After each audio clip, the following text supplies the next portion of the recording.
Bonjour à tous et bienvenue sur État d'âme, le podcast qui rappelle que chaque femme est unique, mais que certains parcours de santé s'entremêlent. Aujourd'hui, nous avons le plaisir d'accueillir Marine dans l'émission État d'âme. Marine est une femme exceptionnelle, neuropsychologue et docteur en psychologie originaire de Belgique. À 36 ans, elle jongle entre sa carrière enrichissante et sa vie de mère dévouée d'un fils de 4 ans et demi. En plus de sa pratique professionnelle, Marine est également une écrivaine passionnée. Ses ouvrages à destination des parents et des jeunes lecteurs apportent des perspectives uniques sur la parentalité et l'éducation. Elle est la fondatrice de Parentalité sans tabou, un magazine et un service de vulgarisation scientifique qui démystifie les enjeux parentaux. Marine a traversé des épreuves de santé physique qui auraient pu l'abattre, mais sa résilience l'a toujours poussée à aller de l'avant. De l'énigmatique maladie tropicale contractée à l'âge de 7 ans à la persévérance face à un kyste de Downward qui a marqué 4 années de sa vie, elle a démontré une force incroyable. Mais ce n'est pas tout. Ses expériences, de la phobie scolaire à la dépression postpartum, sont des chapitres de son histoire qui ont forgé la femme inspirante qu'elle est aujourd'hui. Malgré ces obstacles, elle fait preuve d'une détermination admirable, ne se laissant jamais définir par les limitations physiques. Alors, installez-vous confortablement pour suivre une conversation enrichissante avec Marine, où elle partagera ses réflexions sur la santé, la parentalité et les forces qui l'animent. Son histoire est une source d'inspiration pour tous ceux qui cherchent à surmonter les défis de la vie. Excellente écoute.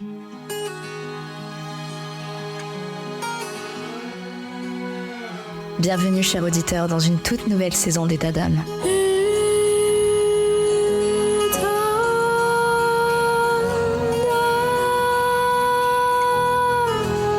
État d'âme vous fait vivre des moments forts avec des témoignages de femmes exceptionnelles et des conseils précieux de spécialistes de santé. Mais cette saison, préparez-vous à être transportés encore plus loin par État d'âme Stories. Ce sont tout simplement des récits fictifs, des histoires captivantes qui vous bouleverseront, des situations auxquelles vous pourrez vous identifier. Ces histoires, façonnées par ma plume, vous plongeront au cœur des défis, des victoires et des émotions de la vie quotidienne des femmes, avec derrière chaque histoire un message important. Je vous invite à écouter attentivement, à apprendre et à grandir avec chaque épisode. Abonnez-vous dès maintenant pour ne rien manquer de cette saison spéciale qui déploie ses ailes pour vous offrir un contenu unique en son genre. État d'âme Stories. Chaque histoire est une leçon, chaque femme est une source d'inspiration. Restez à l'écoute, vous êtes sur État d'âme.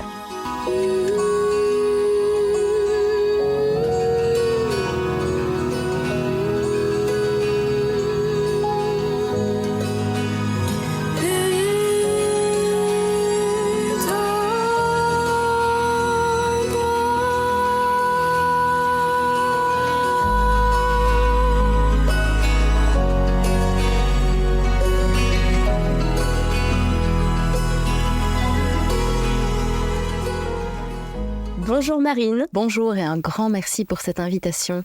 C'est avec plaisir. Est-ce que tu peux te présenter ? Alors je m'appelle Marine Manard, je suis neuropsychologue, docteur en sciences psychologiques, je suis belge, d'origine belge et je vis en Belgique à Liège. J'ai travaillé en recherche, donc j'ai fait ma thèse de doctorat à l'université de Liège à la suite de mes études. Je suis spécialisée dans le cerveau humain et notamment tout l'aspect développemental plutôt du côté senior. Donc j'ai étudié le cerveau adulte et le vieillissement cérébral et certains aspects génétiques du vieillissement de notre cerveau. Puis j'ai développé une activité clinique en parallèle où je suis neuropsychologue et psychologue clinicienne, où je peux à la fois travailler dans le cadre de dépistage de pathologies neurodégénératives ou d'évaluation cognitive pour des personnes qui ont eu un traumatisme crânien, par exemple, ou un AVC. Et en parallèle, j'accompagne également des personnes qui souffrent de dépression, d'anxiété, de stress post-traumatique ou de toute autre difficulté de santé mentale, on va dire au sens large. En parallèle, je fais également de l'accompagnement parental, plutôt pour aider, aiguiller, accompagner les parents, leur donner un soutien et répondre surtout à leurs questions en regard des données scientifiques actuelles disponibles sur le sujet. En tout cas, c'est passionnant. Je vais sûrement faire appel à toi pour un prochain épisode en tant que professionnel de santé pour des sujets spécifiques touchant la santé mentale. Alors, tu es aussi auteur de livres pour parents et jeunesse. Est-ce que la parentalité, c'est quelque chose qui t'attirait depuis toujours ? Quand je suis devenue maman, j'ai vraiment développé cet intérêt pour le côté parentalité et développement de l'enfant que je n'avais pas vraiment avant. Et j'ai cessé mon activité de recherche parce que la recherche scientifique était vraiment un travail passionnant, mais qui ne correspondait pas, je vais dire, avec les attentes que j'avais pour pouvoir m'occuper de mon fils autant que je le voulais. Et donc, j'ai décidé de conserver uniquement mon activité clinique, qui me plaît tout autant. Donc voilà, du coup, je me suis consacrée beaucoup à mon fils ces dernières années. Et on ne se refait pas, hein. Du coup, en parallèle, j'ai commencé à beaucoup écrire sur les difficultés que j'ai rencontrées en tant que maman, sur ma vision de l'éducation, ma vision du parentage ou du maternage, comme on dit plus fréquemment. Et j'ai eu besoin de me renseigner, besoin de compulser un peu la littérature scientifique sur le sujet. Et donc, ça a donné lieu à des livres qui seront normalement prochainement édités. Je ne peux pas en dire plus pour le moment. Et aussi à beaucoup de livres jeunesse qui sont en cours d'édition. Il y en a certains qui sont déjà édités, d'autres qui sont écrits et qui attendent d'être édités et illustrés. Mais voilà, j'ai un enfant qui adore les histoires et donc on a décidé d'en mettre certaines sur papier pour les partager autour de nous et les proposer au plus grand nombre. En tout cas, tu nous fais un sacré teaser là. Maintenant, on va attendre avec impatience pour découvrir ce qui arrive prochainement. Moi, je trouve que c'est vraiment génial d'avoir pu faire ça avec ton fils, de mettre à l'écrit des histoires. Donc, tu as fondé Parentalité sans tabou, qui est, comme je le disais, un magazine et service de vulgarisation scientifique. Est-ce que c'est la naissance de ton fils qui a déclenché cette envie de créer ce magazine ? Est-ce que tu peux nous en dire un petit peu plus ? Alors effectivement, Parentalité sans tabou est un projet qui est né suite à ma naissance en tant que mère, on peut dire ça comme ça. Donc en fait, comme beaucoup de mamans, j'ai été confrontée à plein de difficultés, déjà à partir de la grossesse, mais au-delà, à l'accouchement, ensuite au retour à la maison, plein de questionnements, plein de conseils, d'avis contradictoires, de professionnels qui venaient se contredire les uns les autres, moi qui étais totalement perdue, qui me laissais porter, ce qui n'est pas du tout dans mon caractère de base. Ça, c'est un effet que la grossesse a eu qui était assez étonnant, c'est que ça m'a rendue extrêmement zen et confiante, on va dire. Je m'en remettais beaucoup à ce qu'on me disait. Et au final, c'est pas du tout dans mon caractère. Et ça m'a joué quelques tours, je vais dire, en début de maternité. Ce qui fait que Parentalité sans tabou est né vraiment d'un mouvement presque de colère, en fait. Parce que je me suis sentie totalement dépassée et perdue par tout ça. Je m'étais perdue moi-même, en fait, en me laissant voguer comme ça entre les différents conseils des professionnels. Et donc, un soir, j'ai dit stop, en fait. J'ai juste dit stop. Je me suis dit que j'avais les cartes et les outils et les compétences en main pour pouvoir aller chercher moi-même, en fait, l'information de savoir pourquoi mon enfant ne dormait pas, pourquoi j'avais des difficultés d'allaitement, pourquoi ci ou pourquoi ça. Et donc, j'ai commencé à compulser au lieu d'aller dépenser des sommes astronomiques sur des sites de vente en ligne la nuit pendant que j'allaitais mon fils. J'allais lire des articles scientifiques sur les sujets qui me préoccupaient sur le moment et je trouvais en fait réponse à mes questions de façon beaucoup plus sereine et en plus beaucoup plus en adéquation avec mes valeurs et ce que moi je ressentais devoir faire. Mais cette fois-ci, j'avais non seulement réponse à ma question d'un point de vue scientifique, j'avais un avis extérieur en fait à ce que moi je ressentais pour pouvoir appuyer ce que j'avais envie de faire. Donc Parentalité sans tabou, vraiment la naissance de ça est née là, a pris vie à ce moment-là. Et je me suis dit en fait, en traînant sur les réseaux sociaux, en regardant un peu sur les groupes, les forums, je me suis rendu compte que j'étais pas seule, évidemment. On est énormément de mamans à rencontrer ce genre de difficultés, et de papa aussi d'ailleurs.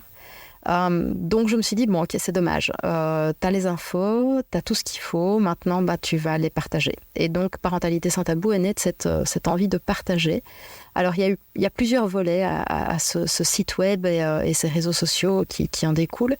C'est que il y a des articles de vulgarisation scientifique où je fais des synthèses sur des sujets de parentalité. Alors, ça peut procéder de tout, de l'allaitement au sommeil, en passant par le développement cognitif, l'éducation, les émotions, enfin voilà, c'est vraiment brassé de tout. En fait, en fonction des questions que je me pose moi en tant que maman, en priorité, et puis en fonction des questions que éventuellement la communauté va pouvoir amener.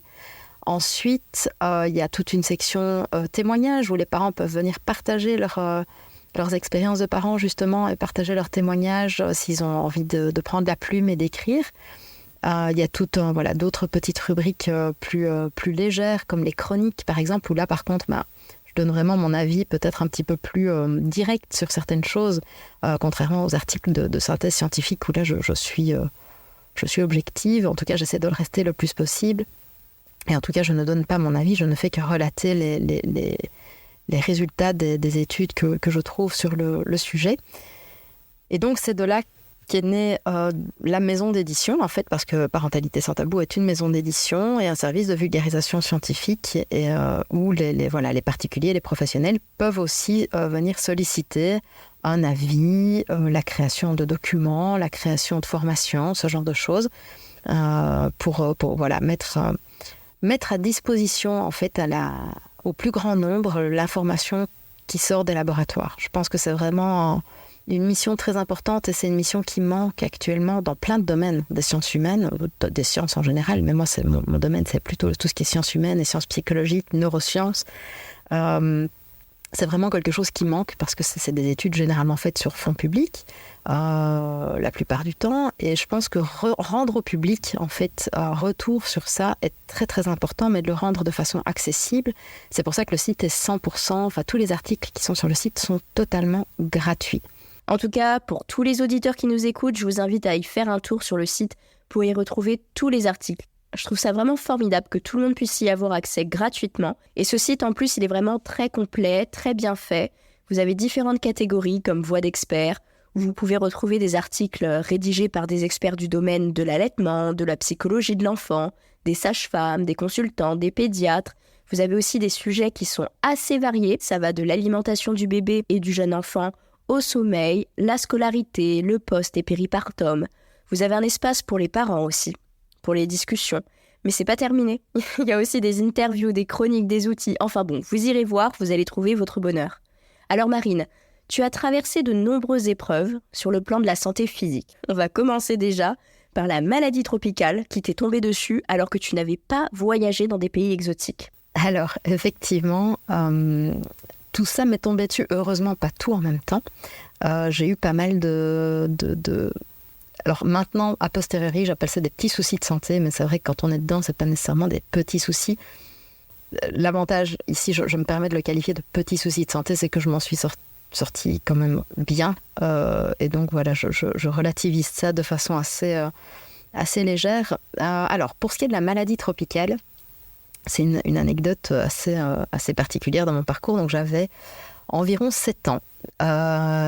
Et j'ai été piquée par une tique qui avait probablement, c'est l'hypothèse qu'on a retenue parce que je ne suis jamais partie dans des pays tropicaux, qui avait piqué un mouton, qui est un des vecteurs de cette maladie dans les pays qui ne sont pas tropicaux, sinon on peut l'attraper, mais comme je le disais, en partant dans des pays exotiques, ce qui n'était pas mon cas.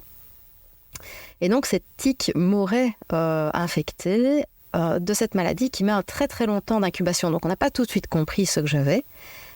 J'ai commencé à faire des très très fortes fièvres. Je montais voilà, j'étais au seuil, je vais dire, de passer l'arme à gauche. Je me rappelle, j'ai des vagues souvenirs de cette période où je me revois dans les bras de mon papa qui m'emmenait d'urgence à l'hôpital, moi à moitié consciente et brûlante.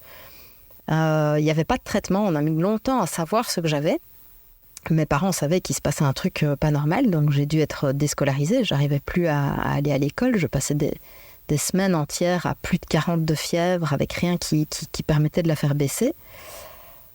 Et puis, en fait, ma maman est quelqu'un d'assez coriace, et heureusement d'ailleurs, et mon papa aussi a toujours été très soutenant derrière voilà, ces persévérances, on va dire. Et donc, ils ont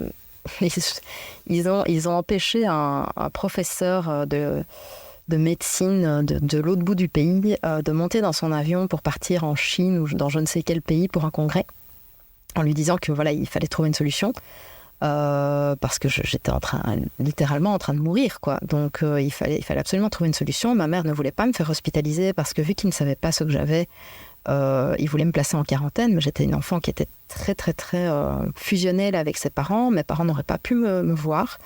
Et donc, ça a été vraiment une période assez compliquée parce que mes parents étaient un peu en défaut de ne pas vouloir me mettre à l'hôpital. Et en même temps, ils savaient qu'ils n'allaient pas savoir me soigner vu que personne ne savait ce que j'avais. Et donc, elle s'est beaucoup renseignée avec les moyens de l'époque, parce qu'à l'époque, il n'y avait pas Internet, il n'y avait pas toutes ces connaissances et tout l'accès à ces connaissances. Et donc, elle a empêché ce médecin de monter dans l'avion, et le médecin a posé un diagnostic assez rapidement en disant « si, c'est telle maladie ». Donc voilà, soit c'est tel médicament, mais par contre, il y a beaucoup d'effets secondaires. Voilà, il a donné les pistes de traitement. Mes parents ont fait leur choix en leur âme et conscience. Je ne saurais même plus dire quel type de traitement j'ai eu à l'époque. Je pense que j'avais eu un traitement antibiotique assez costaud. Le tout en me gardant à domicile. Et donc pour m'hydrater, je me rappelle ma pauvre maman et mon pauvre papa qui se relayaient pour me donner des petites cuillères d'eau toutes les minutes pour essayer, pour pas que je sois perfusée, mais que je reste hydratée malgré la fièvre. Ça a donné des nuits entières de délire avec la fièvre. Enfin, c'était vraiment une période assez compliquée. Mes petits camarades d'école qui me téléphonaient en larmes en me disant que j'allais mourir. Enfin, c'était particulier, vraiment. Après, voilà, moi ici, je regarde ça avec beaucoup de recul. J'ai pas un souvenir atroce, en fait, de cette période-là. Oui, quelques flashs comme ça, des douches que ma mère me donnait pour essayer de faire baisser la fièvre. Vous savez, quand vous avez 42 de fièvre et qu'on vous donne une douche à 38... c'est froid, c'est très très froid. Et donc je me rappelle de ma mère en larmes et moi en larmes parce qu'on était toutes les deux très mal de cette situation et je lui en veux évidemment pas. Elle faisait ce qu'elle pouvait avec les moyens et les connaissances qu'ils avaient à ce moment-là et les conseils médicaux qu'on lui donnait à ce moment-là. Donc ils ont vraiment fait leur maximum et je les en remercie d'ailleurs d'avoir pris sur eux et d'avoir pris ce risque quelque part de me garder à la maison parce que ça aurait été un drame pour moi d'être séparée d'eux. Donc voilà, ça c'est pour la fièvre Q du coup, ça s'appelait la fièvre Q, une maladie qu'on connaît beaucoup mieux maintenant. À l'époque, il y avait très très peu de cas ici en Belgique. Et puis j'ai eu la chance d'être très très bien entourée aussi pendant cette période avec une instruction qui s'est faite à domicile pendant cette année-là, vu que je ne pouvais pas aller à l'école, mon système immunitaire étant très très fragilisé, donc j'avais la compagne de mon professeur qui venait me donner des petits cours à domicile, ma maman qui prenait le relais aussi, donc j'ai pas perdu d'année, en fait, j'ai pu passer dans l'année suivante. Et puis là, le reste, je vais dire, de ma scolarité s'est plutôt bien passé. J'ai pas eu vraiment de séquelles, ni physiques, ni académiques de cette maladie. J'ai gardé certaines séquelles physiques, notamment au niveau des poumons. On sait qu'il y a des effets secondaires de cette maladie au niveau pulmonaire. J'ai de l'emphysème, mais je veux dire, voilà, ça reste tout à fait limité. Et ça n'impacte pas, je vais dire, mon quotidien de façon significative. En tout cas, ça a vraiment pas dû être facile pour toi, ni pour tes parents d'ailleurs, de voir leur fille comme ça, surtout à 7 ans, c'est quand même assez jeune. Toujours dans le sujet de la parentalité, est-ce que tu peux nous parler de ta dépression postpartum ? À quel moment tu t'en es rendu compte ? Alors, concernant la dépression postpartum, c'est particulier parce que, alors en tant que psychologue, j'ai un regard peut-être un peu différent de si j'avais une patiente qui me détaillait ça en cabinet.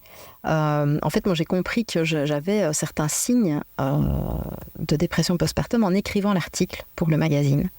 Un peu le syndrome de l'étudiant en médecine, qu'on appelle ça, où ils ont l'impression qu'ils sont malades de toutes les maladies qu'ils étudient.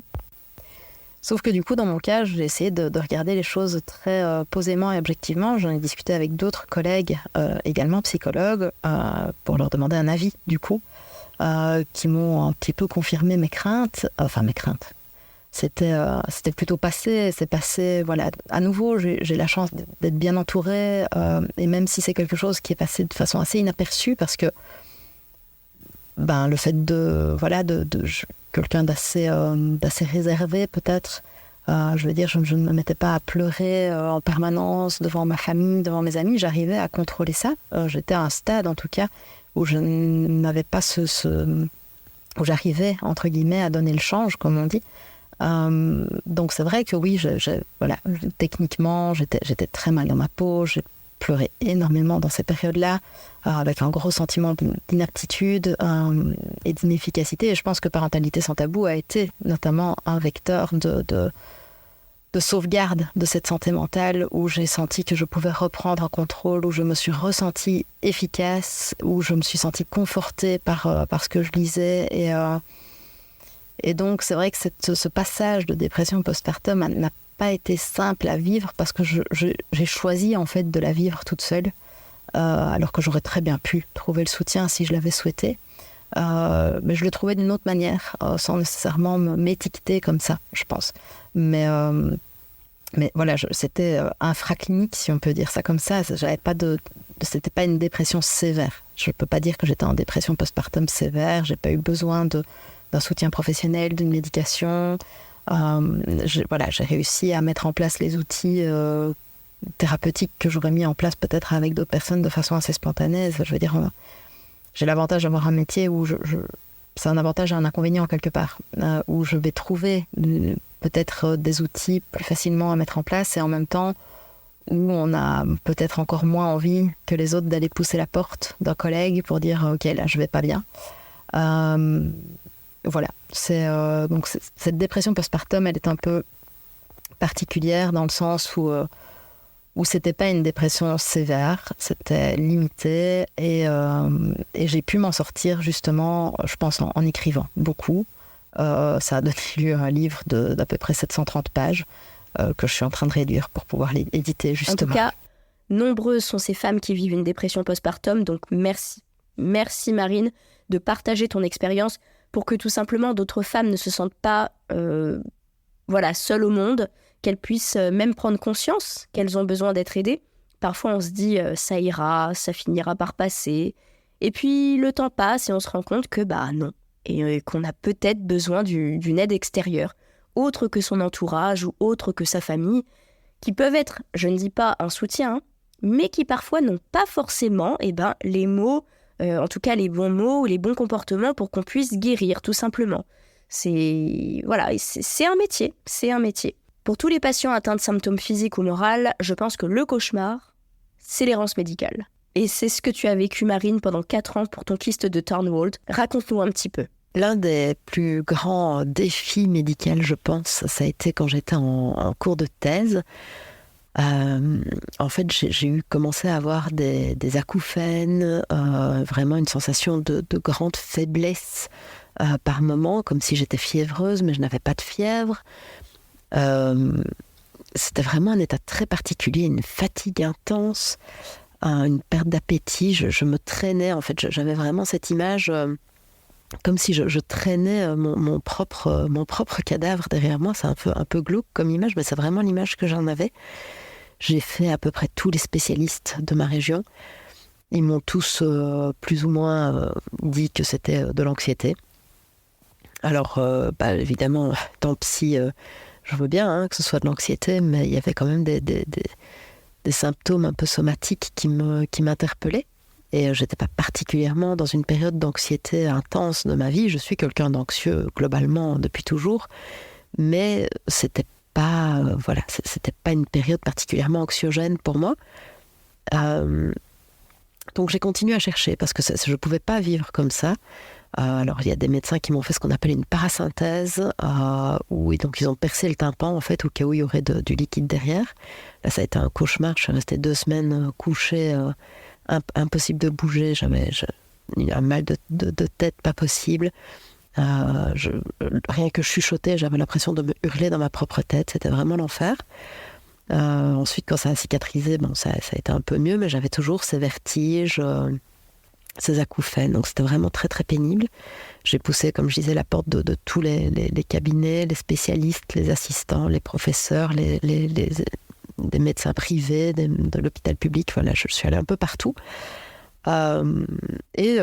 Voilà, ça n'inquiétait personne. Tout le monde se disait que c'était, ça allait passer. J'étais stressée. Ça a duré quand même 4 ans et demi, à peu près. Vraiment de calvaire, parce que je travaillais sur le côté. J'étais en train de faire ma thèse de doctorat. J'avais des responsabilités, j'avais du travail. Je travaillais énormément.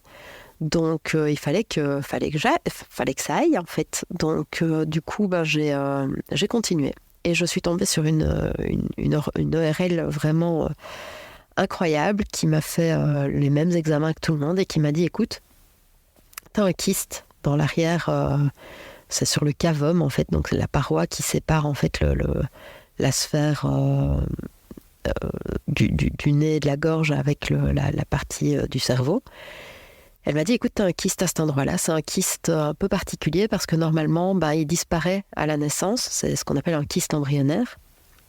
Et donc elle me dit, toi tu l'as gardé, il y a un petit pourcentage de personnes qui le gardent, et toi il est resté. Et elle dit, écoute, tu serais ma petite sœur, je te l'enlèverai.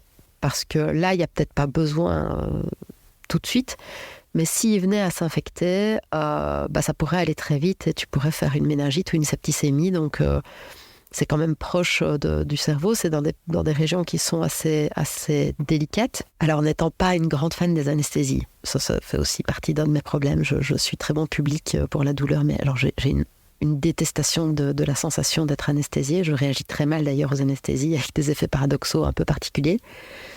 Donc ça a plutôt tendance à me réveiller que m'endormir. Mais soit, donc je dis ok, on y va. De toute façon, j'étais tellement au bout du rouleau que voilà, je dis écoute, ça va prendre une journée, on va le faire, opère. Et donc, me voilà partie pour une intervention chirurgicale en hôpital de jour. Donc, sur une journée, je rentrais le matin, je sortais le soir. J'étais pas encore maman à l'époque. Et en fait, je me rappellerai toujours, je suis dans le lit quand elle vient pour la visite avant de sortir. Elle me dit, écoute, heureusement qu'on a opéré, parce que ça ne se voyait pas quand je faisais l'endoscopie. Donc, quand elle passait la caméra dans mon nez pour voir le kyste, il était plutôt beau. Enfin, je veux dire, il n'y avait pas de problème particulier. Elle me dit, quand j'ai ouvert, il était hyper infecté, en fait. Il y avait énormément d'infections. Donc, elle dit, c'est ça que tu n'étais pas bien. Ton corps lutte depuis je ne sais pas combien de temps contre cette infection qui est encapsulée, en fait. Donc voilà, j'ai une tendance à avoir ce genre de résidus embryonnaires, comme on appelle ça. J'en ai également derrière les oreilles, qui sont rigolés avec le radiologue qui m'avait fait passer l'IRM à l'époque en me disant c'est des résidus de branchies, en fait, c'est un petit peu ça. Donc voilà, j'ai tendance à... Je sais maintenant, ça c'est la leçon que j'en ai tirée, c'est qu'au niveau médical, en tout cas, je fais partie du petit pourcentage de patients bizarres. Voilà. Donc, quand on me dit oui, mais il y a une très faible chance que ce soit ça, je sais qu'il y a, pour moi, beaucoup de chances que ce le soit, entre la maladie tropicale, les résidus embryonnaires et les kystes, les trucs. Donc voilà, ça fait partie de ma particularité. J'en rigole maintenant, mais je sais que ça demande une certaine attention, notamment auprès du corps médical, pour être prise au sérieux, en fait, pour insister, de dire non, mais cherchez, il se passe un truc. Je suis quelqu'un qui est très à l'écoute de mon corps et ce qui fait que je tolère mal, par exemple, la méditation pleine conscience. Ça, c'est très compliqué pour moi de faire ça parce que pour moi, c'est contre-productif. Et donc, c'est important quand on est très à l'écoute comme ça et très observateur de son propre corps, de pouvoir se faire entendre. Et ça, c'est pas toujours évident. Donc, s'il y a des auditeurs ou des auditrices qui sont dans la même situation, qui sont en errance médicale et qui cherchent, ne perdez pas espoir. Parfois, vous tombez sur un praticien qui est à l'écoute et qui vous comprend et qui se dit on va tenter ça. Et au final, là, pour le coup, ça m'a peut-être sauvé la vie sans qu'on le sache. En tout cas, ça a sauvé ma qualité de vie, ça c'est une certitude. C'est très très difficile quand on a en plus cette impression de devenir fou ou folle. On sait qu'on a quelque chose, mais personne n'arrive à savoir quoi. Certains spécialistes carrément ne nous prennent pas forcément au sérieux, d'autres ne vont même pas chercher à en savoir un peu plus. Donc j'ai envie de dire aux auditeurs qui nous écoutent, n'abandonnez pas. Surtout si ça impacte votre quotidien, il faut continuer de chercher. Je sais que c'est difficile, je sais que ça peut prendre du temps parfois, mais il faut continuer de chercher. Vous finirez par tomber sur un professionnel de santé qui vous écoutera et qui fera les examens nécessaires pour en savoir un petit peu plus, qui va vous prendre au sérieux. Alors Marine, concernant ton diabète gestationnel, quel a été ton quotidien ? Ouh là là, le diabète gestationnel, gros dossier ici dans le cadre de ma grossesse. Alors il faut savoir que j'étais une très très grosse fumeuse. Vous allez me dire pourquoi est-ce que je raconte ça, mais ça a un lien. J'étais une très très grosse fumeuse. Avant de tomber enceinte, j'ai souhaité arrêter, donc j'ai arrêté de fumer. J'ai pris quelques kilos, une petite dizaine, avant de tomber enceinte. quand je suis tombée enceinte, à chaque rendez-vous, à chaque consultation, j'avais droit à des critiques sur ma prise de poids, qui ont donné lieu, évidemment, mais comme toutes les femmes enceintes, minces ou moins minces, à ce fameux test de diabète gestationnel, test que j'ai extrêmement mal vécu, pour le coup, parce que je suis assez bon public des procédures médicales, sauf quand il y a un cathéter et ce genre de choses. Donc là, avec les cathéters, le nettoyage du cathéter toutes les heures, c'était l'enfer pour moi. J'ai vraiment, ça crée beaucoup d'angoisse. Et le verdict tombe, j'ai un diabète gestationnel. Et je me retrouve en face d'une diététicienne du service d'endocrinologie de l'hôpital, de la maternité où je vais accoucher, qui me fait un sermon abominable pendant presque 1 heure en m'expliquant des choses. J'ose à peine les répéter ici. Cette dame m'a dit des choses totalement intolérables. Comme quoi, alors ce ne sont pas mes mots, je précise, ce sont les siens, qu'en Afrique, même en cas de famine, elles arrivent à donner naissance à des enfants en bonne santé, qu'il faut que j'arrête de me goinfrer comme ça, enfin des trucs mais abominables. Surtout que je ne me goinfrerai pas, je précise, mais bon, je me serais même goinfrée, ça ne se dit pas de toute façon. Donc voilà, je prends sur moi pendant 1 heure parce que je me dis si j'ouvre la bouche, ça va pas aller. Donc j'essaie de prendre sur moi, mais je vis très très mal cet entretien. Je vais ensuite dans le cabinet de la spécialiste, donc l'endocrinologue, qui elle du coup me rassure, me dit non mais attendez, votre poids n'est pas si énorme que ça, et en plus de toute façon il y en a qui font 60 kilos toutes mouillées et qui sont aussi en diabète gestationnel, ça n'a strictement rien à voir. Donc elle me donne des conseils un peu plus sensés et un peu plus raisonnables que la diététicienne que j'avais vue 1 heure avant. Et donc me voilà repartie avec un suivi de contrôle pour le diabète. Et donc je me pique le doigt à chaque repas, à jeun, avant de dormir, enfin je me pique tout le temps. C'est suivi en direct par l'hôpital qui reçoit les résultats. Donc je me sens littéralement traquée, mais c'est pour le bien du bébé, on prend sur soi, on le fait, et voilà. Et donc je mets en place tout le régime alimentaire qu'on m'a prescrit, donc beaucoup de fibres, pas beaucoup de féculents, je commence à peser tout ce que je mange, enfin c'est vraiment pour moi très très compliqué. Je le fais. Et ça ne va absolument pas. Mes taux de glycémie sont catastrophiques. Les choses que je suis censée pouvoir manger me font exploser la glycémie. Les choses que je suis censée ne pas manger, ma glycémie est plutôt bonne. Donc je ne comprends pas. Et là, je me dis, mince, je vais essayer pendant 1 semaine de manger comme moi je mangerais et ce que moi je sens que j'ai besoin de manger. Parce qu'on a toujours fonctionné avec une sorte d'alimentation intuitive ici. Et donc, le régime alimentaire qui m'imposait ne fonctionnait pas et ne me convenait pas. Et donc, je décide ça. Sauf qu'entre-temps, donc, je fais les 2 premiers jours. Les 2 premiers jours, j'arrive à me stabiliser en mangeant comme moi j'ai envie de manger, en faisant attention évidemment, mais en mangeant des choses qui me paraissent, moi, efficaces pour mon corps. Et j'arrive globalement à me stabiliser. Sauf que je reçois un appel de l'hôpital qui avait analysé les résultats des 2 semaines précédentes et qui m'a dit « Madame, ça ne va pas aller. Donc, il faut venir chercher les médicaments pour votre insuline. » Donc là, gros stress, je raccroche, je vais chercher les médicaments et je rentre. Et il y a un truc qui s'allume dans mon cerveau. Je me dis, non, mais moi, je ne veux pas de ce médicament.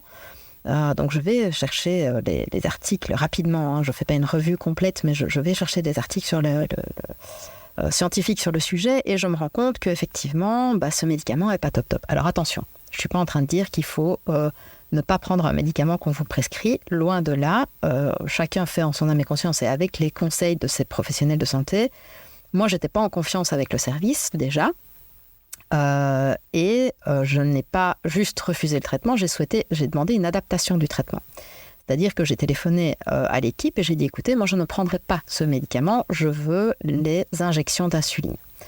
Je vous passe les détails scientifiques de la raison pour laquelle j'ai souhaité les injections d'insuline naturelle plutôt que les médicaments.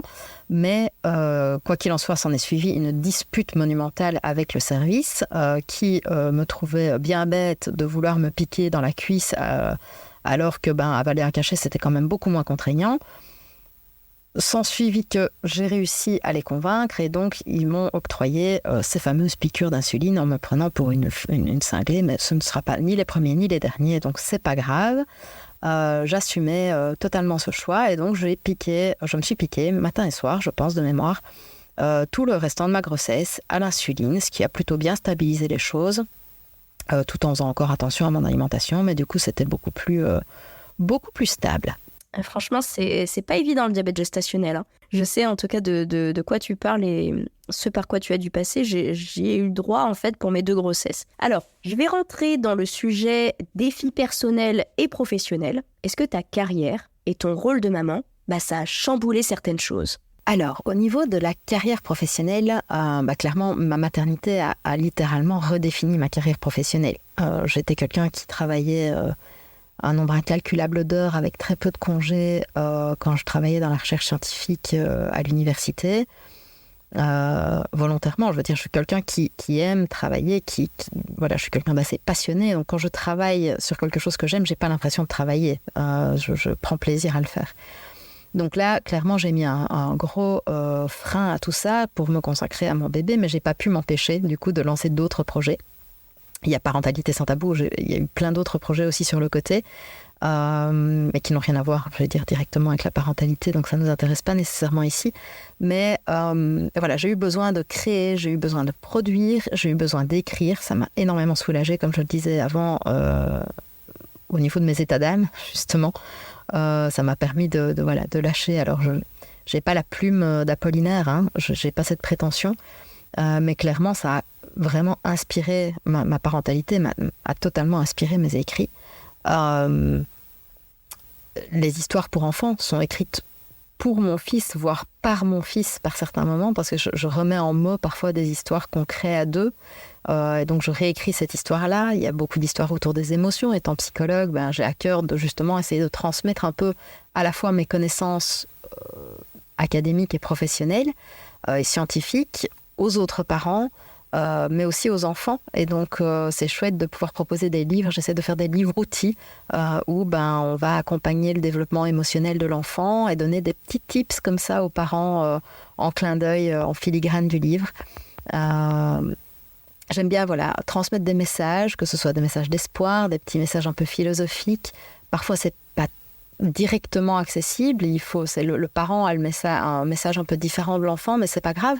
Et j'aime bien cette idée que les livres vont accompagner l'enfant dans des étapes clés, le sommeil, les émotions, le fait de s'en sentir parfois un petit peu à l'écart. Voilà, donc c'est vraiment des choses où j'aime bien d'avoir une thématique un peu profonde, sans pour autant que le livre ou l'histoire soit vraiment complexe en fait. Et donc, l'équilibre, il se fait assez naturellement. Je suis quelqu'un, heureusement, qui n'a pas besoin de trop d'heures de sommeil. Ce qui fait que je me consacre énormément à mon fils le plus possible en journée, avec, oui, évidemment, mon téléphone pas loin pour tout ce qui est gestion rapide de mails, réseaux sociaux, etc. Et le soir, je travaille en fait sur la rédaction d'articles, la rédaction de livres, l'administratif. En fait, je fais tout ce que je peux faire le soir quand il dort. Et la journée, je me consacre soit à mon travail de psychologue avec mes patients, du coup, et le soir pour tout ce qui est rapport de clinique et le travail d'édition ou de vulgarisation scientifique. En tout cas, je suis ravie pour toi que tu aies pu trouver ton équilibre, c'est super important. En tout cas, pour les auditeurs qui nous écoutent, je pense qu'ils sont en train de se demander comment tu as surmonté tous les moments difficiles sur le plan de la santé physique et mentale. En tout cas, moi, je me le demande. Alors, j'ai une chance, je pense, c'est que je suis quelqu'un de profondément optimiste. Mon plus grand ennemi, quelque part, étant moi-même. Quand j'ai un décalage entre mes comportements et mes valeurs, là, ça peut vraiment me mettre dedans. Par contre, quand j'arrive à me sentir bien en phase avec moi-même, que je me sens alignée, j'ai pas de soucis, je vais dire. Je peux dépasser les douleurs, je peux dépasser la maladie, j'arrive assez bien à encaisser les chocs en général. J'ai une bonne tolérance à la douleur. selon mes médecins, hein, c'est pas moi qui le dis, mais globalement, j'ai un bon seuil de tolérance à la douleur, ce qui fait que j'arrive à fonctionner malgré des douleurs qui pourraient peut-être, pour certaines personnes, être beaucoup plus handicapantes ou paralysantes.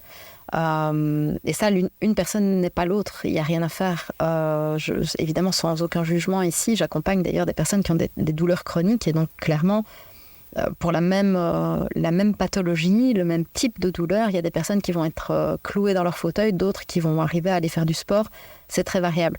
Disons, quand j'essaie de mettre mes objectifs de façon progressive, je sais que me rajouter à ma charge mentale actuelle, par exemple d'aller prendre soin de moi chez l'esthéticienne ou faire du sport, clairement ça va me mettre dedans. Je ne vais pas y arriver parce que ça ne fait pas partie de ma liste de priorités. Et ce qui pourrait très bien être sur la liste de priorités de quelqu'un d'autre, c'est OK. Ce que je veux dire par là, c'est que j'essaye d'organiser mes priorités en fonction de ce qui est important pour moi. J'essaye de ne pas me mettre d'injonctions qui ne sont pas nécessaires. Par exemple, le coup du fais vraiment, prends du temps pour toi, toute seule, sans ton gosse, etc. Si c'est un souhait profond de la personne de prendre du temps seule pour soi, pour aller dans un hôtel 2 jours, lire des bouquins et aller au hammam, go, si c'est possible de le faire. Moi, c'est clairement pas un souhait, ce serait un déchirement de le faire. Donc, j'essaie de ne pas me mettre des difficultés qui sont pas nécessaires. Voilà, je suis quelqu'un d'assez simple. Voilà, un café, un plaid, mon ordi et mon canapé, c'est la meilleure soirée du monde. Et donc, voilà, du coup, j'ai pas des attentes excessives, j'ai pas des attentes élevées. Et donc, j'essaye comme ça de concilier entre mes souhaits, ce qui, moi, fait que je me sens bien, les besoins de ma famille et les impératifs de la vie, quoi. Franchement, j'aime beaucoup ta façon de penser. Focus sur ce qui nous fait du bien. Ça, je vais le garder en tête, ça. Mais globalement, quand on accompagne des gens, mon travail, c'est surtout avec des personnes âgées et des adultes, mais principalement, en tout cas, de base, ce sont des personnes âgées, parfois en fin de vie aussi. Quand on voit nos parents, nos grands-parents, notre entourage qui sont atteints parfois de pathologies beaucoup plus lourdes que ce que moi j'ai pu rencontrer. Le fait, moi, d'avoir failli mourir petite et de me dire, j'aurais pu ne pas survivre à cette maladie tropicale et ne pas vivre tout ce que j'ai vécu. Quand on y réfléchit, évidemment, ça donne un peu le vertige. On se dit toujours qu'on est en sursis quelque part et que... Alors, il y a 2 options. Hein. Soit on se dit, oh là là, la vie, c'est atroce. De toute façon, on va tous mourir et ça sert à rien. Ça, c'est l'option A, mais c'est pas l'option que j'ai choisie, clairement. L'option B, c'est de se dire, même être juste devant son ordinateur à écrire un article, parce que t'aimes écrire avec un café, sous ton plaid, avec ton chat, ton compagnon, ton fils dans son lit, mais c'est le bonheur. Voilà, j'essaie de regarder ce que j'ai, ce que moi j'apprécie dans ma vie, et de me dire, ça, c'est exactement ça que je veux maintenant, et c'est là que je dois être. C'est arriver à poser le regard sur ce qui nous fait du bien, en fait. Et c'est beaucoup entraîner ce qu'on appelle en psychologie la réévaluation cognitive.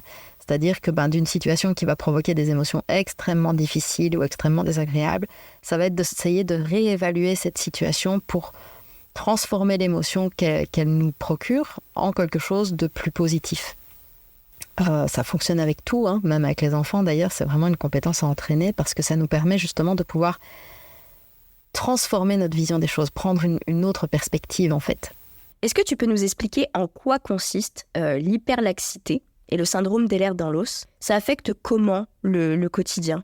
Alors, le syndrome d'Ehlers-Danlos, c'est un ensemble de pathologies héréditaires qui vont principalement affecter les tissus qu'on appelle les tissus conjonctifs. Et donc, c'est surtout la peau, les articulations, les vaisseaux sanguins. En ce qui me concerne, je n'ai pas le diagnostic posé d'Ehlers-Danlos pour la simple et bonne raison que je n'ai pas fait l'ensemble des examens qui permettent de le poser. Certains des médecins qui me suivent suspectent très fortement cette pathologie. J'ai pas poussé plus loin dans le sens où, par faute de temps déjà, j'ai d'autres priorités médicales à mettre en place avant ça. Parce que tout simplement, il n'y a pas de traitement, il n'y a pas de choses que je vais pouvoir faire pour pour soigner ça si c'était vraiment un syndrome des lèvres dans l'os. Donc, je veux dire, c'est juste une étiquette à poser un jour peut-être ou peut-être jamais. Dans mon cas, en tout cas, ce qui est certain, c'est que j'ai un problème d'hyperlaxité. C'est-à-dire que mes articulations ont tendance à être beaucoup plus mobiles que les articulations des autres. J'ai trop de souplesse, en fait. Alors, étonnamment, je ne fais pas le grand écart. Mais par contre, ça veut dire que je peux prendre des positions qui sont un peu particulières, qui paraîtraient un peu contre-naturelles quelque part.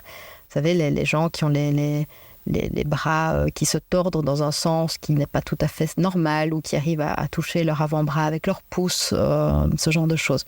Donc ici, chaque type d'hyperlaxité va concerner les membres supérieurs, les articulations vont pouvoir varier d'une personne à l'autre. Mais alors le problème de ça, alors on se dit c'est chouette, c'est marrant, elle peut faire des trucs bizarres avec ses bras, mettre ses bras dans un sens un peu incohérent. C'est comique, on peut faire, je peux faire des nœuds avec mes bras, ça fait rire les enfants, mais le truc c'est que ça provoque certaines difficultés au quotidien, dans le sens où je suis évidemment beaucoup plus sujette aux entorses. Je me mets par exemple dans des positions où je sens pas que c'est pas une position qui est normale, en fait. Mon pied va être complètement dans un axe qui n'est pas du tout naturel et normal, ce qui fait que du coup je vais pas le sentir tout de suite, et après je vais avoir mal pendant une semaine parce que j'aurais forcé en fait sur l'articulation. Donc ça va créer au quotidien certaines douleurs. Moi ici par exemple, j'ai principalement des douleurs au niveau du poignet droit. En plus c'est pas drôle sinon si c'est le poignet avec la main avec laquelle on n'écrit pas. Et donc ça arrive régulièrement que je passe quelques semaines avec un bandage autour du poignet juste pour soutenir en fait le poignet, parce que je sens qu'il y a une fragilité et je préfère mettre un bandage 2 semaines pour être sûr de ne pas faire une grosse entorse ou une luxation que de devoir porter un plâtre ou que sais-je pendant plusieurs semaines du coup après. Donc j'essaye vraiment d'anticiper un peu, de bien reconnaître les signes de mon corps pour anticiper. Mais ça va vraiment jouer sur les articulations. Alors évidemment, avant d'en arriver à ce diagnostic et à ces conclusions, on voit pléthore de médecins. On fait une quantité astronomique d'examens pour qu'au final, le dernier chirurgien que j'ai vu m'a dit « Mais madame, vous avez, à l'époque j'avais 33 ans, vous avez 33 ans, mais là c'est votre poignet, à 40 ce sera vos genoux, à 50, ce sera vos épaules. » Il dit toutes vos articulations vont être touchées comme votre poignet. Donc il dit, je ne vais pas vous opérer, ça ne sert à rien. Et de toute façon, ça ne tiendra pas. Donc voilà, du coup, là aussi, ça fait un peu la douche froide en se disant, super, c'est génial. Mais au final, je suis contente d'avoir que le poignet, je vais dire, de vraiment douloureux pour le moment. Je sais que je dois faire attention à mes autres articulations, mais elles ne sont pas fondamentalement extrêmement douloureuses pour le moment. C'est ponctuel, je veux dire, le poignet c'est permanent, mais le reste c'est ponctuel. Et donc, justement, je profite quelque part de pouvoir faire plein de choses, tant que maintenant, et de prendre soin, je vais dire, de mes articulations en faisant pas trop la faux-folle. Et je prends une bonne note de cet avertissement en me disant, ok, il n'y a rien à faire, mais c'est surtout que ça va dégénérer, potentiellement, on ne sait pas quand, on ne sait pas à quelle vitesse, mais c'est pas grave, on avisera à ce moment-là. Mais je pense que c'est important, moi j'aime bien d'avoir l'information, parce que du coup je sais à quoi m'en tenir, je sais où je vais, et honnêtement, je me dis que dans tous les cas de figure de pathologie, si j'ai que ça, que juste cette hyperlaxité, que je dois faire attention, franchement, je m'en tire pas trop mal si je vieillis avec juste ça. Quel conseil tu donnerais à ceux qui font face à des douleurs chroniques ou à des conditions médicales similaires pour gérer leur bien-être physique et mental ? Alors c'est une question intéressante. En cabinet, je reçois énormément de patients atteints de douleurs chroniques, souvent des patientes d'ailleurs. Il y a plein... Alors c'est une question à la fois très simple et très compliquée. La réponse simple, ça va être de pouvoir trouver, comme je le disais tout à l'heure, à la fois la capacité et les ressources pour pouvoir réévaluer sa condition et voir les choses en se disant, oui, il y a ça et ça va pas. C'est vraiment compliqué. Par contre, qu'est-ce que ça me permet comment est-ce que je peux faire pour voir les choses différemment, prendre une perspective différente sur le souci. Ce qui n'est pas toujours possible et à la portée de tout le monde selon les cas, évidemment. Et donc, dans ce cas-là, évidemment, mettre en place des choses qui nous font du bien, ça c'est la deuxième réponse simple, ça va être de s'octroyer ce temps, de s'octroyer cette soupape de sécurité, de s'octroyer ce plaisir, qui soit solo ou en famille, qui soit égoïste ou solidaire. Je veux dire qu'il y a des gens qui vont s'épanouir en allant faire du bénévolat, malgré leur douleur, mais qui vont rentrer chez eux, qui seront heureux d'avoir eu l'impression d'avoir servi à quelque chose. Je caricature un peu, mais c'est ça. Et d'autres, au contraire, qui vont avoir besoin d'un temps juste pour eux, suspendu dans le temps, avec une bougie, un bouquin et un bon bain. Mais dans les deux cas, c'est bien. Je veux dire, il n'y a pas de jugement de valeur sur ce qui fait du bien aux gens. Je pense que pouvoir trouver ce qui nous fait du bien, c'est déjà une étape très importante quand on souffre de douleurs chroniques, parce que le problème des douleurs chroniques, c'est que ça met dans un système, dans un cercle vicieux, qui va créer généralement des troubles anxieux, des troubles, des syndromes dépressifs parfois. Et on sait que le syndrome dépressif et l'anxiété vont diminuer la motivation, qui elle-même va alimenter le syndrome anxio-dépressif, et donc on se retrouve dans un cercle vicieux. Et ce syndrome anxio-dépressif va lui augmenter la perception des douleurs, étant donné que la douleur, c'est quand même un message chimique de votre cerveau. Et donc, forcément, quand on n'est déjà pas, en bonne condition psychologique, les douleurs nous paraissent encore plus invalidantes, encore plus insurmontables. Et donc, effectivement, pouvoir avoir un levier sur la santé mentale, en fait, des personnes qui souffrent au niveau physique, va être extrêmement important, même pour réduire les douleurs, en fait. Donc ça, c'est vraiment un truc important, ça va être de trouver ce qui nous fait du bien, quoi que ce soit, au final, tant que ce soit légal et le plus sain possible. Après, évidemment, cette question est compliquée dans le sens où ça va dépendre de chacun. J'ai pas de protocole, par exemple, pour le suivi thérapeutique des douleurs chroniques, et j'ai aucun protocole tout fait.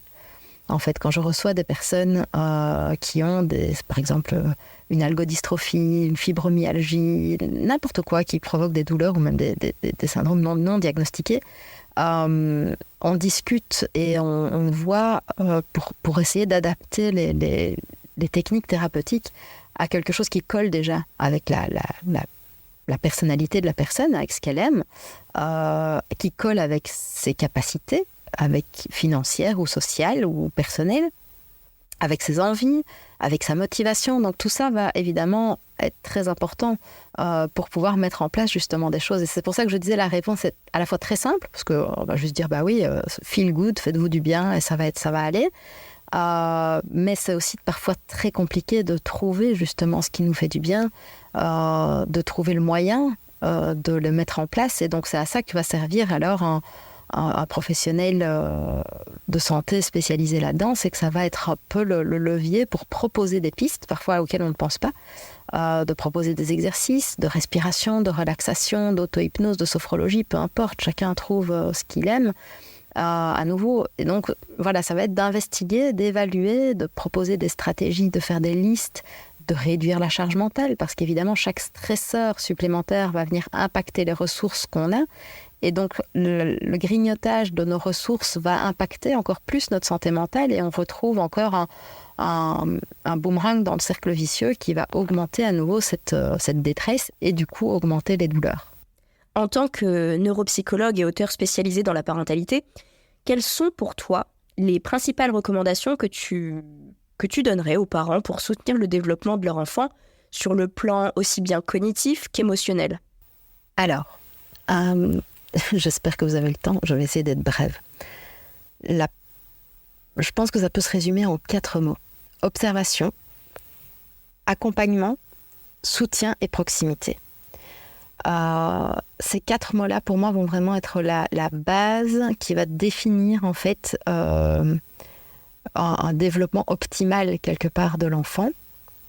Alors, on est dans une société où on va inviter le parent très rapidement à se distancier de son enfant, à se couper de ses envies, de ses réponses un peu spontanées et presque intuitives aux besoins de son enfant pour justement autonomiser l'enfant. Mais pousser l'enfant vers l'autonomie quand il n'est pas prêt va justement créer un sentiment d'insécurité et retarder quelque part ce gain d'autonomie. Ça vaut aussi bien en termes cognitifs qu'en termes émotionnels. Pour prendre un exemple, imaginons un enfant qui ne parle pas. Une fois qu'on a évalué au niveau médical qu'il n'y avait pas un problème d'audition, par exemple, ou un problème neurologique quelconque, évidemment, je veux dire, un enfant qui retarde un peu l'entrée dans le langage va pouvoir très bien se développer sur d'autres domaines. Par contre, si on n'observe pas l'enfant et se dire, tiens, il ne développe pas le langage, mais pour le moment, il fait des trucs, là, par exemple, de motricité fine, où il est capable de faire des cumulets, enfin, des roulades ou de sauter, voilà, il faut observer son enfant, voir ce qui l'intéresse à un moment et entrer dans la brèche. Le reste va se développer plus tard, hormis, comme je le disais, souci médical particulier. C'est pareil pour l'émotion. Quand on observe l'enfant, qu'on a la perspective de l'enfant, qu'on comprend le monde comme lui le voit, à sa hauteur, en apprenant à changer notre perspective d'adulte pour comprendre l'expérience et les apprentissages que l'enfant fait, ça va changer beaucoup de choses aussi dans notre rapport avec l'enfant. On va comprendre que l'enfant n'est pas dans un mécanisme de défiance de nous, de nos règles, de notre autorité, va vraiment être important pour lui de lui permettre un développement serein et donc l'accompagner à comprendre toutes ces règles de vie, à comprendre ces compromis sociaux. Il faut se dire qu'un enfant, dans les premières années de vie, apprend tellement de choses en même temps que nous, adultes, on ne fait plus ça. On n'apprend plus autant de choses, en fait. L'enfant doit développer un ensemble d'acquis assez phénoménal au cours de ses premières années de vie. Donc, vraiment, garder cet objectif de proximité, de toujours se dire, OK, comment est-ce que je peux recréer de la proximité avec mon enfant pour comprendre son monde et l'aider à comprendre le mien. Donc l'un n'empêche pas l'autre, en fait. C'est pas une balance. On a souvent cette idée que le parent et l'enfant sont un peu sur deux côtés d'une balance et se cherchent en fait à s'équilibrer. Mais en fait, ils sont pas chacun de leur côté. Ils sont tous les deux au milieu de la balance. Il n'y a pas d'équilibrage à faire quelque part. Le but est de rapprocher les parents et les enfants. Je pense que voilà, observer son enfant pour essayer de comprendre le monde, comment lui le vit, ça va permettre de soutenir son développement cognitif et émotionnel. L'accompagner en l'aidant avec des stratégies qui vont correspondre à ses besoins du moment. Et là, je n'ai pas le temps de tout développer, mais j'en donne pas mal ici sur les réseaux sociaux. Vraiment le soutenir dans ses apprentissages en lui donnant cette proximité qui va le sécuriser. Ça va vraiment être la clé, je pense, pour vraiment favoriser un bon développement cognitif et émotionnel. Tu as un conseil pour les parents qui traversent des défis similaires en matière de santé physique et mentale, tout en élevant des enfants, ce qui est très difficile. Est-ce que tu as un conseil vraiment histoire de redonner un petit peu de la force aux parents qui écoutent ? Le truc pour moi, alors ça n'engage que moi, c'est pas un avis de professionnel entre guillemets, dans le sens où je ne suis pas spécialiste des enfants, j'accompagne les adultes, mais les adultes en tout cas que j'ai en accompagnement, je les incite vraiment à expliquer à leurs enfants, même les tout petits en fait, avec des termes simples, sans être anxiogène non plus. Mais je pense que quoi qu'il arrive, un enfant va se rendre compte que le parent n'est pas bien, que le parent a mal, que le parent est fatigué, qu'il doit dormir beaucoup, par exemple, ce genre de choses. Ou qu'il est plus irritable, tout simplement. Quand on a mal, on est plus irritable, c'est tout à fait naturel. Mais du coup, on est moins patient, on n'a juste pas envie, et voilà. Et donc, ces jours-là, par exemple, expliquer à l'enfant pourquoi on est plus irritable, pourquoi on n'a pas envie de jouer, de se mettre à quatre pattes et de commencer à le faire grimper sur notre dos pour faire le cheval. C'est important parce que l'enfant, lui, va interpréter notre comportement et les hypothèses qui va pouvoir se faire sont parfois pires que la réalité. L'enfant va pouvoir développer un sentiment de culpabilité, par exemple, pour le mal-être de son parent, alors que pas du tout, en fait. Si vous avez juste le dos bloqué, par exemple, un lumbago, je caricature un peu, mais que vous n'expliquez pas à l'enfant, que vous l'envoyez systématiquement jouer à autre chose ou que vous l'éloignez un peu de vous parce que vous voulez juste avoir la paix, ce qui est compréhensible, mais l'enfant va dire que lui a fait quelque chose de mal, par exemple. Et donc, dédramatiser avec l'enfant, lui expliquer ce qui se passe dans votre corps, lui expliquer comment vous vous sentez, va être bénéfique sur plusieurs plans. Déjà, l'enfant va pouvoir comprendre ce qui se passe et donc ne pas culpabiliser et avoir plus d'anxiété que s'il il savait ce qui se passait.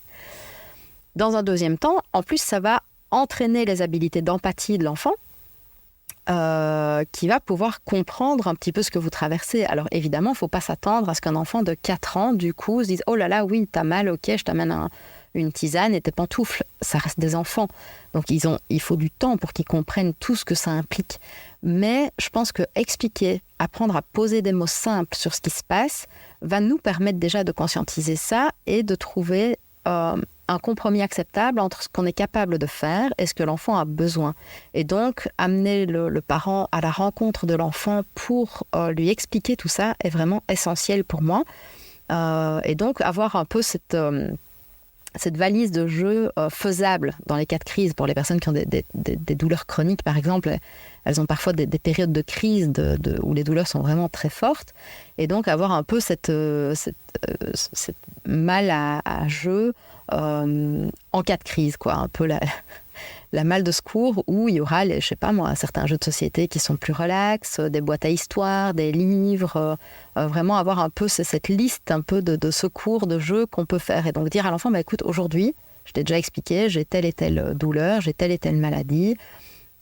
Aujourd'hui c'est plus fort, je me sens pas très bien, je suis un peu malade. Est-ce que on pourrait, plutôt que de jouer à cache-cache dans la maison ou à se courir après parce que je suis pas capable de le faire, est-ce qu'on jouerait pas à tel ou tel jeu, comme ça c'est plus calme mais je peux jouer avec toi. Donc trouver des compromis, amener l'enfant à l'empathie pour son parent est, à mon sens, quelque chose de vraiment positif parce que ça va permettre justement de resserrer les liens, de créer une connexion entre les différents membres de la famille et du soutien aussi pour tout le monde sans générer une anxiété inutile. En tout cas, merci beaucoup Marine pour avoir partagé ton histoire et ton expertise avec nous aujourd'hui. Les auditeurs, où ils peuvent en savoir un petit peu plus sur ton travail, sur tes livres. Un tout grand merci à vous. C'était vraiment très très chouette de partager mon expérience avec vous. C'est un exercice très agréable. Alors pour ceux qui souhaiteraient consulter nos articles, que ce soit les chroniques, les témoignages, les articles de littérature, enfin de synthèse de la littérature scientifique, tout est en accès libre et intégral sur le site de Parentalité sans tabou, donc www.pst-magazine, donc psst-magazine.be. Ensuite, il y a également un onglet Do It Yourself avec des petites recettes, des petits outils à télécharger gratuitement. Pour ceux qui voudraient soutenir le projet en achetant nos livres, des PDF, des outils plus construits, enfin un peu particuliers, ou faire des dons tout simplement, il y a l'onglet Boutique, où là vous avez vraiment tous nos produits. Et évidemment, vous nous retrouvez sur les réseaux sociaux, sur Instagram et Facebook principalement, sous le profil Parentalité sans tabou. Et voilà, je pense que j'ai tout dit. Je vous remercie encore infiniment pour cette invitation. Ton histoire, vraiment, en tout cas, c'est une source d'inspiration et de courage. Merci d'avoir partagé ton parcours. Vraiment, merci. Et aussi, merci de vouloir désormais aider les autres. Tu as surmonté vraiment beaucoup d'obstacles. Et je vois vraiment que ta volonté de créer un impact positif, franchement, pour moi, c'est admirable. En tout cas, chers auditeurs, vous étiez sur État d'âme. Si vous souhaitez retrouver Marine sur les réseaux sociaux, je vous mets tout en description. À très vite pour un prochain épisode. Et surtout, prenez soin de vous.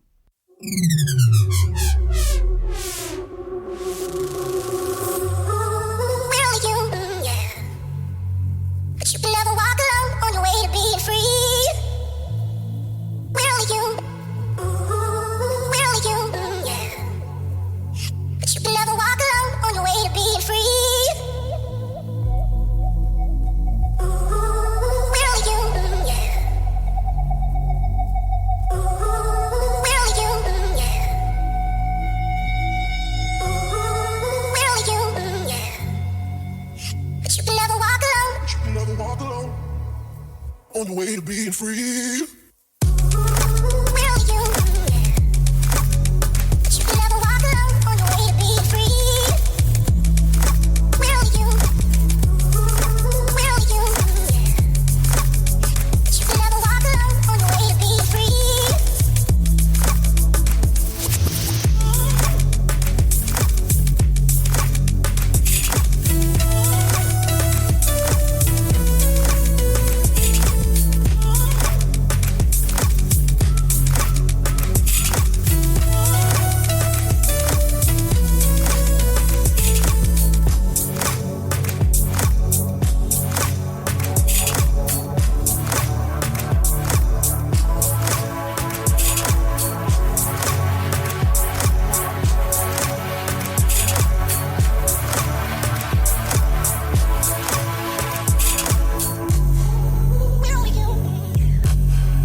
On the way to being free.